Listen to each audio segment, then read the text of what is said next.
there, English learners! Welcome to another episode of Buzz Session Season 2. We're gonna have a talk with one of our IELTS teachers here in Cebu Blue Ocean Academy. Let's all welcome Teacher Maricris. Hello. Thank you for having me. All right. How have you been, Teacher Maricris? I'm doing well. I think still alive and kicking, I guess. All right. Yes. We've got some questions lined up for you about IELTS. So we're really curious to see how motivated you are to dive into this. So Teacher Maricris, are you ready? Of course. All right. I was born ready. Wow. All right. So let's get started. Okay, first question. How do you teach IELTS and cover listening, reading, writing, and speaking? Well, that depends actually on the subject or the specific skill that you are teaching, because it also affects like the student's ability also somehow affects to the way you teach IELTS to them, especially for a specific skill. Like for example, for listening, you gotta have to go on with the flow, or to go with the flow with the pace of the student, because you cannot just teach with the teaching style that you have and the student is not catching up on that. That would be hard to them, to their part actually. So you gotta have to adjust your pacing. You gotta have to blend in to their teaching or to their learning style. So there has to be a flexibility in teaching those skills. I understand. Now let's move on to the next question, okay? Now, what methods do you use to improve students' speaking and writing? How do you help them with reading and listening, especially with accents and time limits? That's a hard one, I guess, to answer. But for example, in speaking and writing, because they're actually both skills that it's not the receptive skills, because listening and reading are the receptive skills. So the teacher's way to help students to practice or to master those is actually to give them the strategies and how to answer a specific type of question. However, for speaking and writing, what we can offer is to actually teach them how to use expressions and phrases. We gotta just it would be not really good to actually change their answer, because the students itself have their own ideas too.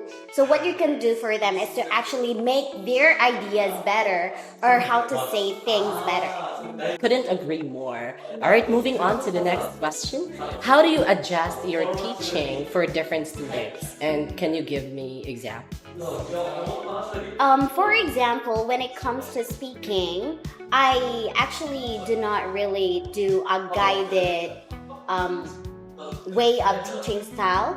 But as I've mentioned earlier, it actually totally depends on the student, because if the student's level cannot really catch up on you, you gotta have to adjust to them.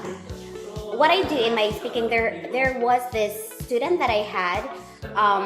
She has really very good ideas, but she actually didn't know how to express it or how to say it better. So what I do is that I do a guided speaking test. Like I ask her a specific question, and then I just ask her for ideas, and then she tries to answer that. Then what I do later is that I try to write down all the answers that she has, and then I try to write a revised version, trying to make the sentences better. All right, and I think that's very informative. Now let's move on to the next question. What are the biggest challenges in teaching IELTS, and how do you keep students motivated? That's a great challenge for the part of the student as well as to the part of the teacher, because when students are actually demotivated to study IELTS because they're somehow frustrated or disappointed with their scores or with the progress that they have, and they're not quite satisfied about it, they actually kind of give this vibe or energy that's also kind of pulling you down, and that's actually hard to overcome.